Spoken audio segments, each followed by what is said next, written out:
What's good, YouTube? Welcome back to All In Sports ENT, your favorite YouTube channel for all your sports betting content. I got my brother Quan back on with me. What's going on, bro? Man, it's going good today, bro. Let's get right to it. I like the information that we got to talk about. Hey, yes, sir. Let's dive in. So, this is part two of our intro to sports betting series. If you watched part one, you heard us talk about the odds, money line, point spread, and the over under. Well, today's concept actually applies directly to the point spread and the over under. That's the concept of buying points, or referred to as taking the points in the sports betting world. Now, what does it hmm mean to buy or take points? Buying or taking points allows you to move the point spread or over under to a number that's more in your favor.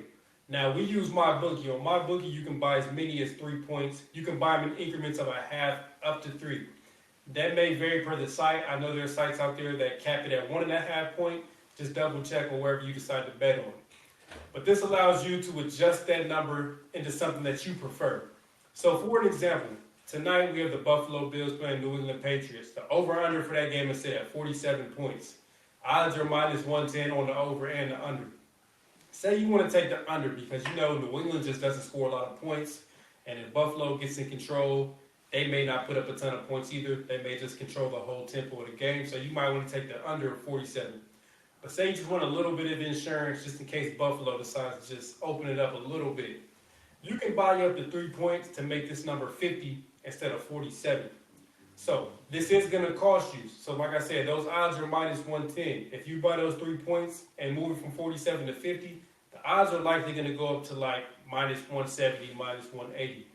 So if you have a bet of minus 110, you bet $110 for a $100 return. If it's now up to 170, now you got to bet 170 to get that $100. So in essence, for this specific example, those 3 points are going to cost you $60. For that reason, some betting advisors will tell you not to take points. It just depends on the circumstance and your preference. So with that being said, Quan, how do you feel about taking points? Yeah, so for me taking points, I'm gonna speak on it a little bit later. I'm gonna take points in tonight's game, but I also believe that a lot of times it's not necessary to take points. So let me dive into the example of today. Um, right now, the spread is set at 7.5 on the Buffalo Bills and New England Patriots game. I believe that Buffalo actually does cover that spread tonight at 7.5, but on the back end, 7.5 is an odd football number to work with, and just so that I can give myself the insurance of where I think they actually secure this game, I'm actually confident in a 6 point win tonight. And So what real quick, don't mean to cut you off, but that's 7.5. Like you said, that's an odd number. So when that line says 7.5, that means they have to win by at least 8. That's an odd football number to win a game by. So just there, wanted to clarify that for everybody out there. absolutely very odd football game. You know what I'm saying, to win a game by 8. And you know what I'm saying, a lot of times you see a team up 10 points, something's gonna happen. You know what I'm saying, whether maybe that's a field goal that takes place late in the game. Now now they're only up 7. Well, guess what? All in just lost that bet. So Hmm. in that case, I'm gonna go ahead and circle back. I'm confident that they do win by 6. I'm gonna take the insurance, and where you know what I'm saying, it's gonna cost me a little bit on my reward on the payout, but for me to take the insurance, you know what I'm saying, I'm looking to bet again tomorrow. I'm looking to bet again next week. So my end goal really is just to win. You know what I'm saying? So in this scenario, I'm gonna take those points, and on the back end, on certain other games, I believe that the lines are a little bit generous, and on those games and those teams there, I don't take any points, and I go and ride it out and go and capitalize and maximize the most out of my bet. Definitely. And you know, buying points can be the difference between you losing a bet, the bet being a push, or you winning. You know, we had an example a couple of weeks ago. Detroit playing Green Bay. Green Bay opened up as 9.5 point favorites. You watched the first game between those two. Green Bay took them on a dog walk, beat them by 20.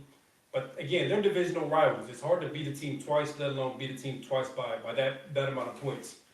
We just didn't trust it. We actually bought the full 3 points, got the line down to 6.5. And guess what happened? Green Bay won the game by 7 points. So without those 3 points, we would have just lost the bet. So don't get too discouraged about it lowering your payout because at the end of the day, like Quan said, you just want to win and keep this thing moving so you can bet again tomorrow and just keep your bankroll growing. So that's what we're all about it all in, keeping that bankroll going. And that's kind of how we feel about buying points. So with that being said, we're going to end it here.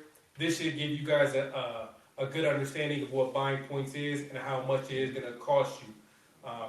So we appreciate you guys taking time to view this video. Please drop a like, go ahead and subscribe, and just stay tuned because we have a few more parts of this intro to betting series that we're going to roll out to you guys very soon.